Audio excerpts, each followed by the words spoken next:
अस्सलाम वालेकुम गाइस। आज की वीडियो में हम the vision of judgment by Lord Byron को डिस्कस करेंगे। ये उनकी एक सैटिरिकल पोइम है और ये पब्लिश हुई थी 1821 में।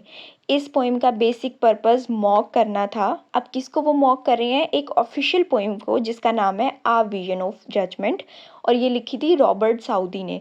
रॉबर्ट साउदी को आप ऐसे ले लें, he was the poet laureate of England at that time.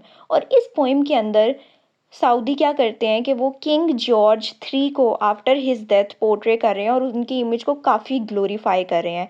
वो उनको एक नोबल सेंट फिगर शो कर रहे हैं हेवन के अंदर। जबकि बायरन ने अपनी पोइम में जो इनकी पोइट्री को मॉक किया वो इस तरह से किया कि पहले तो वो क्रिटिसाइज़ कर रहे हैं ब्लाइंड प्रेज को, कि आपको किंग जॉर्ज थ्री को इतना भी प्रेज नहीं करना चाहिए। देन उन्होंने स्टार का यूज़ करके पॉलिटिकल हिपोक्रेसी को शो किया, एक्सपोज किया। इस पोइम के फॉर्म एंड स्ट्रक्चर की अगर हम बात करें तो ये ओटावा रीमा में लिखी गई है। इसका मतलब होता है कि 8 लाइंस के स्टेंजाज हैं और उनकी राइमिंग स्कीम जो है वो A B A B A B and last वाली सी सी है। ये वो स्ट्रक्चर है जो मोस्टली लोग एपिक पोइट्री के लिए पोइट्स यूज़ करते हैं, लेकिन बायरन ने कॉमिक एलिमेंट डालने के लिए, सैटिरिकल एलिमेंट डालने के लिए उन्होंने इसको एज ए टूल यूज़ किया। अगर हम प्लॉट की बात करें तो इस पोइम की सेटिंग जो है वो हेवन की है और वहाँ पे किंग जॉर्ज थ्री की जो सोल है वो अराइव हो रही है जजमेंट के लिए। अब जजमेंट का सीन ऐसा है कि किंग जॉर्ज थ्री आ जाते हैं, लेकिन एस.टी. पीटर से भी पहले आ जाते हैं।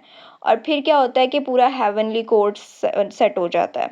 एंजल्स और डेमन्स के दरमियान में एक बैटल शुरू हो जाती है और वो दोनों जो एंजल्स का जो ग्रुप है और डेमन्स का जो ग्रुप है वो किंग जॉर्ज थ्री की सोल के ऊपर कोई सपोर्ट कर रहा होता है, कोई अगेंस्ट होता है, तो वो पूरा आर्ग्यूमेंट बिल्ड हो जाता है। अगर हम पोएम के कैरेक्टर्स को देखें तो एस.टी. पीटर का कैरेक्टर है who is gatekeeper of heaven, और ये जो है he is reluctant to let George three in, यानी वो जाने नहीं दे रहे। लूसीफायर यानी सैटन का कैरेक्टर है, वो एक सरकास्टिक केस है against George three. Then Southey का घोस्ट भी आ रहा है और सऊदी का घोस्ट इस तरह से आ रहा है कि वो आके डिफेंस कर रहा है किंग को, ओनली टू बी मॉक्ड। और अच्छा, ये इसलिए इसका कैरेक्टर इसलिए ऐड किया है कि सिर्फ मॉकरी ऐड करने के लिए, बिकॉज क्रिटिसाइज कर रहे थे ना, तो बायरन ने उसका कैरेक्टर भी ऐड करके डायरेक्ट उसे क्रिटिसाइज कर दिया। सो पोइम जो है वो एंड होती है एम्बिगिटी के साथ और मॉकरी के साथ, लाइक मजाक की उड़ है सिर्फ। बायरन ने एक कोई, आप यूँ ना समझें कि इन्होंने एक सॉलिड जजमेंट दे दी या कोई नीट मोरल जजमेंट वो पास कर रहे हैं या उन्होंने फाइनल वर्डिक्ट सुना दी, नहीं। उन्होंने सिर्फ अपनी एक सटायर वाली टोन को रख के अंडरलाइन एब्सर्डिटी को डिस्कस किया। अब वो अंडरलाइन एब्सर्डिटी क्या है कि किस तरह से हम फ्लॉड पॉलिटिकल फिगर्स को सेंट की तरह देखने लग जाते हैं। हम उनका अच्छा किया बुरा किया, हम उसको नहीं जज करते, हम उनको सब अच्छा है के तौर पे जज करते हैं, जैसे पॉलिटिकली वो कभी गलत ही नहीं थे। अगर हम इस पोइम की थीम्स को शॉर्टली डिस्कस करें तो सबसे पहले हमारे पास पैराडी, मॉकरी या सटायर आ जाता है। क्योंकि सऊदी ने ग्लोरीफाई किया था मोनार्की को और कंजर्वेटिव पॉलिटिक्स को, तो ये वाले इश्यूज उठाने के लिए बायरन ने पैराडी भी की उनकी पोइम की, और मॉकरी भी की और सटायर भी किया और उन्हें क्रिटिसाइज भी किया। फिर इस पोइम की एक थीम हम एंटी मोनार्किज्म भी ले सकते हैं, बिकॉज ये क्रिटिसाइज कर रहे हैं जॉर्ज थ्री को, किंग जॉर्ज थ्री को, उनकी जो रीन थी पूरी उसको, और उनका जो रोल था कॉलोनियल वॉर्स के अंदर उसको भी बायरन ये कर रहे हैं। देन थर्ड हमारे पास थीम बनती है फ्रीडम ऑफ एक्सप्रेशन। आप देखें कि बायरन ने कितना बोल्ड होके इस पूरी पोइम को लिखा है, इसकी टोन कितनी अच्छी है, और इन्होंने डिफेंड किया इस चीज़ को कि हम क्रिटिसाइज कर सकते हैं रूलर्स को भी, और हम अगर कोई उनकी प्रेज कर रहा है ब्लाइंडली, कोई लॉयलिटी शो कर रहा है, तो हम उस लॉयलिटी को भी रिजेक्ट कर सकते हैं। तो it is power of freedom and freedom of expression as well.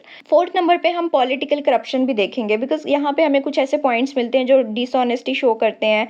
अगर हम फ्लॉड लीडर्स को आफ्टर डेथ उनको बहुत एलिवेट कर दें तो इट्स डिसऑनेस्टी ना, मतलब आप सच तो नहीं बोल रहे खुद से, अगर आपको पता भी है कि उसने अपनी लाइफ में इतना कुछ ठीक नहीं किया था।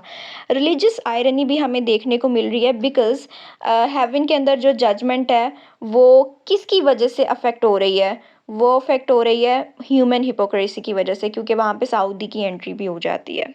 अब सऊदी जो हैं वो इन रियल वो एक रॉयलिस्ट थे, और वो सपोर्ट करते थे मोनार्की को, जबकि बायरन जो है वो एक रोमांटिक मूवमेंट के पार्ट हैं और वो पॉलिटिकल लिबरलिज्म को ज़्यादा फॉलो कर रहे हैं, यानी कि वो अपना ओपिनियन रखने से नहीं डरते। देन अगर हम कहें कि बायरन पोइटिक इंडिपेंडेंस पे बिलीव रख रहे हैं तो येस ऑफ कोर्स उन्होंने अपना आइडिया दिया अपनी पोइट्री में, और सऊदी के वर्क को वो एक प्रोपेगेंडा समझते हैं। वो समझते हैं कि इसके ज़रिए लोगों को बेवकूफ़ बनाया जा रहा है।